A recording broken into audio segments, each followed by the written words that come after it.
Bonjour, monsieur Khalid El Fadawi. Vous êtes économiste et expert en gestion des affaires du Maroc et c'est un grand plaisir pour moi de vous interviewer au sujet des BRICS. Bonjour, je suis à votre disposition et merci pour l'invitation. Donc, d'abord, monsieur, quels sont selon vous les principaux objectifs du Maroc en présentant sa candidature pour adhérer aux BRICS?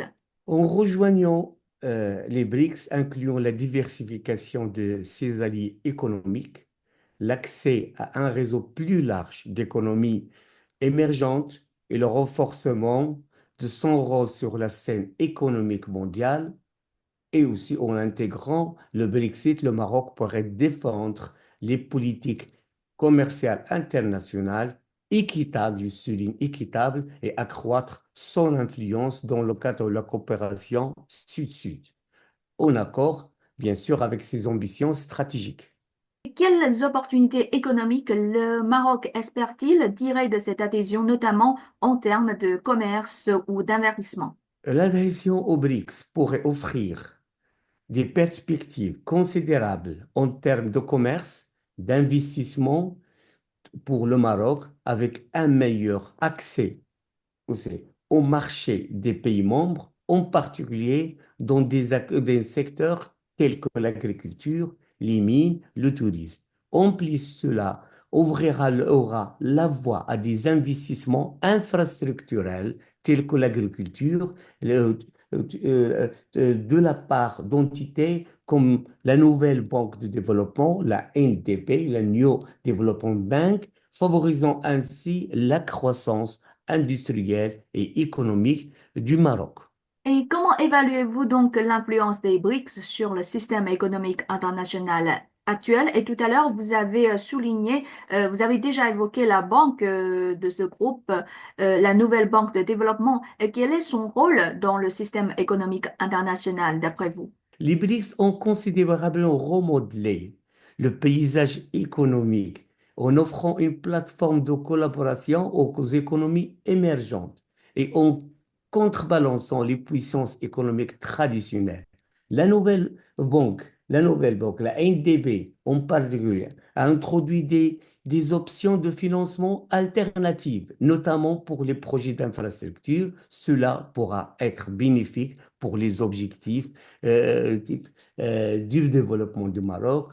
L'influence des BRICS remet en question la domination des institutions financières dirigées par l'Occident, en promouvoir un ordre économique multipolaire.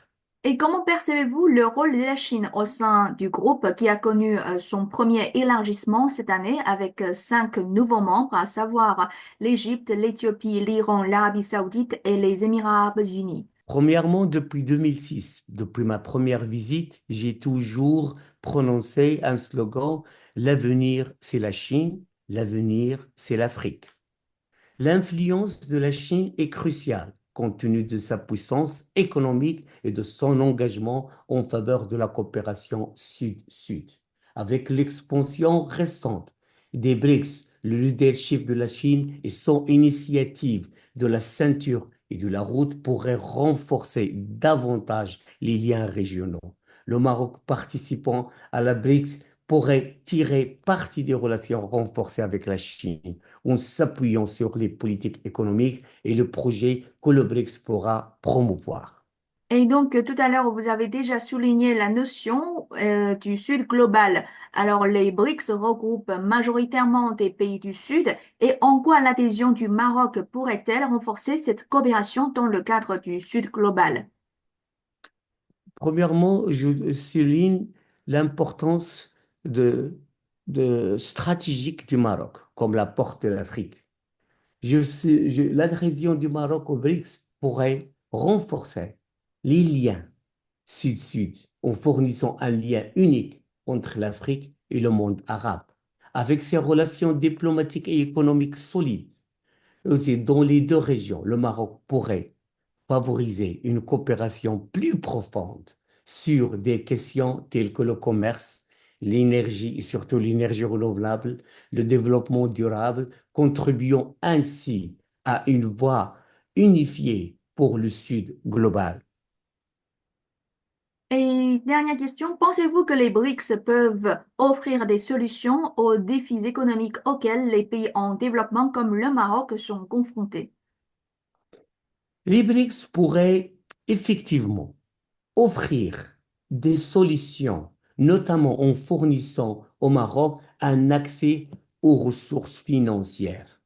La banque, banque, surtout la banque spécialisée aussi dans ce domaine, en favorisant le transfert de la technologie, l'intelligence artificielle et autres. La Chine est la meilleure et en permettant une expansion du marché. Cependant, les BRICS devront aborder les disparités structurelles entre les pays membres pour être réellement efficaces pour des économies plus petites comme l'économie émergente du Maroc. D'accord. C'est tout pour cette interview. Merci, Monsieur El Fadawi, pour votre partage.